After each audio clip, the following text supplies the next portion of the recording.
السلام عليكم ورحمة الله تعالى وبركاته. مرحبا بكم في فيديو جديد مع ملوكة. اليوم راح نشوف مع بعض أهم المشاريع التي تقدري تخدميهم بواسطة طرز بآلة الخياطة المنزلية.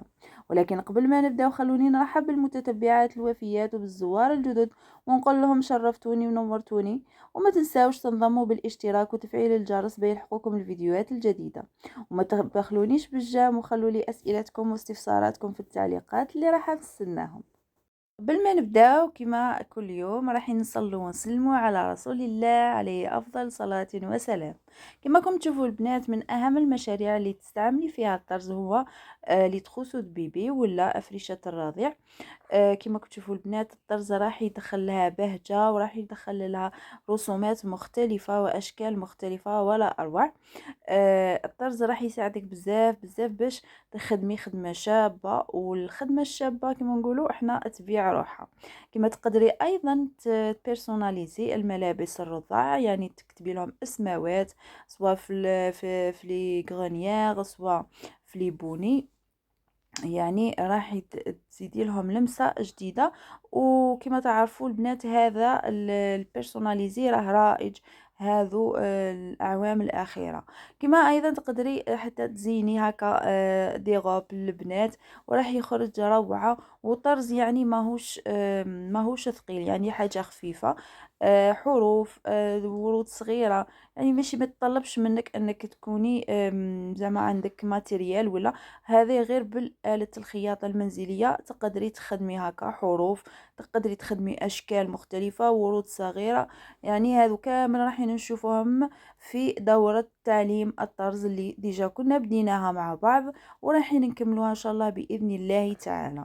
كما كنتم تشوفوا البنات، حتى لي سيرفيات سواء تاع لي بيبي ولا حتى للكبار، هذو راح مشاريع راح يتمشاو بكثرة مع العرائس اللي يكونوا العرايس هيك العرايس اللي تخوسو مام، حتى زعما يقدروا يديروهم حتى دي كادو في وقت الشهادات، يعني وقت البيام والباك راح يديروهم دي كادو، حتى يديروهم دي كادو حتى للعرايس.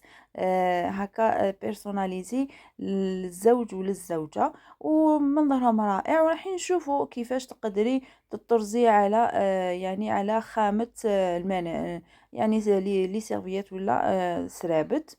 ايضا من الافكار الجميله يعني والبسيطه هما لي مشواغ اللي ثاني ايضا راح يتمشوا بزاف مع العرايس.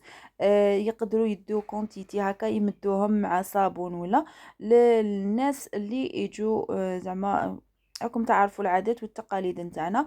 العروسه كي يدخلوا ليها لا شومبر لازم تمد لهم ولو مشوار وطرف تاع صابون هذا التقاليد الجزائريه. ولا حتى تمدهم دي كادو مع لي كادو اللي تديهم الاهل، يعني الاهل زوجها ولا لناسها. ثاني بسيطة ما فيهاش يعني خدمة بزاف، وما الطرز ما تطلبش منك آلات كبيرة، غير بالآلة المنزلية، آلة الخياطة المنزلية تقدري تخدمي هذو المشاريع ببساطة. وما مشاريع يعني يتمشوا على مدار السنة. ايضا من المشاريع هو لي سيرفيات نتاع الكوزينه، وهذو المشاريع راحين يتمشاو بكثره. هما والطابليات راحين يتمشاو بكثره في بحلول شهر الكريم شهر رمضان. يعني تقدري تبداي تخدمي من ذكا وتوجدي لشهر رمضان، ومن بين العامل اللي تبدايه من ذكا هو انك تتعلمي الطرز. وراح نفتح لك دورة تعليمية، ولا ديجا فتحنا دورة تعليمية ورانا فيها. ماذا بك حبيبتي اللي مازال ما انضمش تنضم بالاشتراك وتفعيل زر الجرس بيلحقوها الفيديوهات الجديدة ان شاء الله. وراح نشوفوا مع بعض هذو المشاريع كامل وحدة وحدة.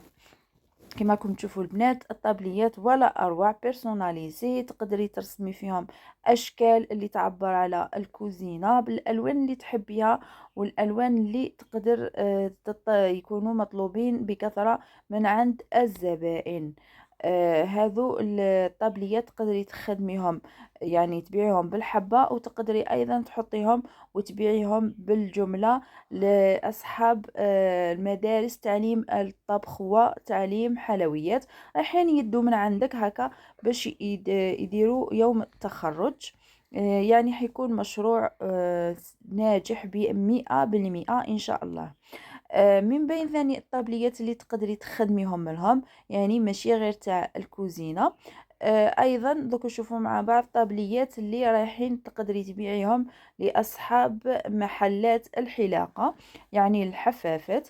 رايحين ثاني تحطيهم في لاباج فيسبوك نتاعك، وراح تجيك ان شاء الله ان كوموند باش تخدميها لاصحاب محلات الحلاقه. كاين ايضا مشروع اللي ما حطيتلكمش التصاور تاعو، وهو البيرسوناليزي لي كومينو لي كيمونو سمعوا لي كيمونو بيرسوناليزي اللي راه مطلوب بشدة من عند الحلاقات. وايضا طقم المطبخ اللي يعتبر ثاني من المشاريع الناجحة. لهنا البنات راح نشوفوا ايضا لي توتو باغ راهي مطلوب بكثرة من عند البنات بنات الجامعة، ولا حتى بنات ثانوية. يعني البنات المراهقات راهم يطلبوها بشدة. يعني وانا بالنسبة لي توتو باغ تكون برودي خير من اللي تكون بانتور، ولا لانه مع الغسيل لا بانتور راح تطير، لكن البرودي يقعد هو وما راهاش راح تفسد، وراح تكون ذات جودة رائعة.